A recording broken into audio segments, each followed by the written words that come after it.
देखिए class 10th exercise 8.1 question number 9 कहता है त्रिभुज एबीसी में जिसका कोण भी समकोण है यदि tan a बराबर 1/√3 तो निम्नलिखित का मान ज्ञात करें। साइन पर एक नंबर में इसमें दो क्वेश्चन दिया हुआ है। कहता है sine a cos c plus cos a sin c और दो नंबर में दिया हुआ है cos a into cos c या minus sin a into sin c का मान ज्ञात करें।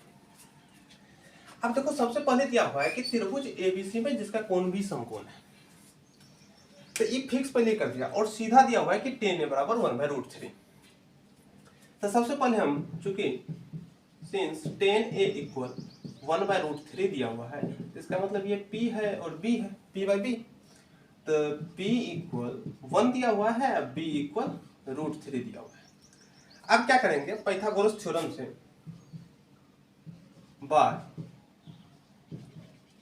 Pythagoras theorem by Pythagoras theorem. अब यहां पर हम क्या करेंगे, पाइथागोरस थ्योरम से p भी दिया हुआ है तो h निकालेंगे। h बराबर क्या होता है p square plus b square. अब p का वैल्यू 1 तो 1 का स्क्वायर प्लस √3 का स्क्वायर। अब देखो 1 का स्क्वायर 1 और √3 का स्क्वायर 3। एक चीज याद रखिएगा कि √3 का स्क्वायर जब रूट भी रहे और स्क्वायर भी रहे तो सिंपल से इसका √3 का स्क्वायर 3 हो जाएगा। अगर रूट जिस तरह से 5 है, अगर √5 का स्क्वायर है तो स्क्वायर और रूट दोनों कट जाता है, मतलब सिर्फ और सिर्फ 5 बच जाता है। यहाँ पर भूतलाइएगा नहीं, √3 का स्क्वायर 3 क्या हो गया √4 और √4 का वैल्यू 2। अब एक नंबर क्वेश्चन कहता है कि sine a into cos c plus cos a into sine c। अब साइन a तो सॉरी पहले यहां पर त्रिभुज बनाना पड़ेगा। तो अब देखिए त्रिभुज जब हम बनाते हैं तो एक चीज ध्यान रखिएगा, यहां पर जब भी बनेगा तो ये समकोण त्रिभुज बनेगा। समकोण त्रिभुज बना दिए। अब देखो कहता है कि जिसका कोण भी समकोण है, तो यहां पर समकोण बन रहा है, तो इसका मतलब क्या कि पहले हम b निकालेंगे। तो b दिया हुआ है, अब बचा a और c। तो a और c दिया हुआ है तो a और c अपने मन से दे दो, जहां पर देना, यहां पर a यहां पर c। अब देखो यहां पर ये tan a दिया हुआ था तो इसलिए ये इस एंगल का अनुसार हम चलेंगे।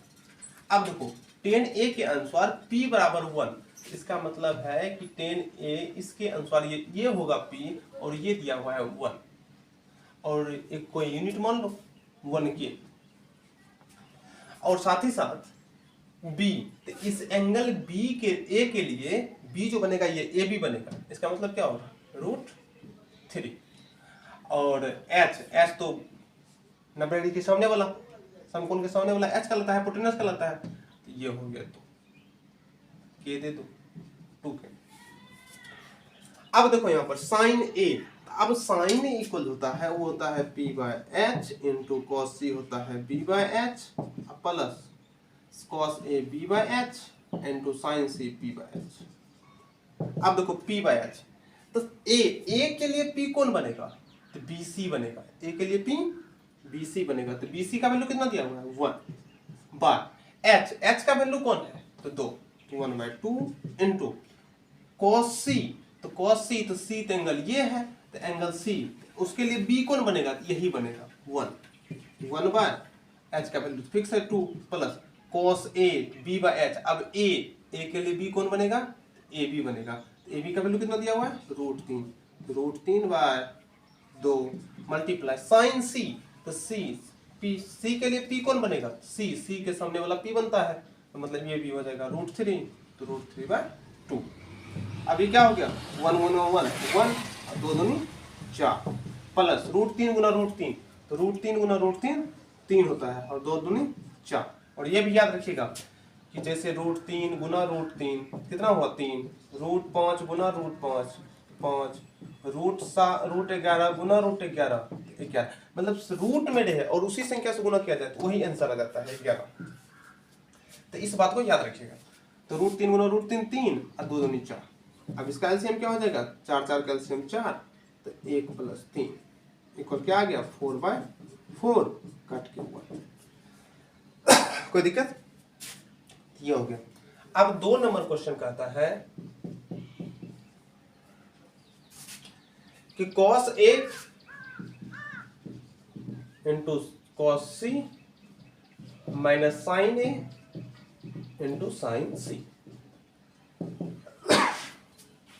अब cos A, तो cos A का फॉर्मूला क्या होता है? b by H multiply cos C का फॉर्मूला b बाई एच ही होता है, माइनस, लेकिन दोनों के b में फर्क पड़ जाएगा, sin A b by H into p by H.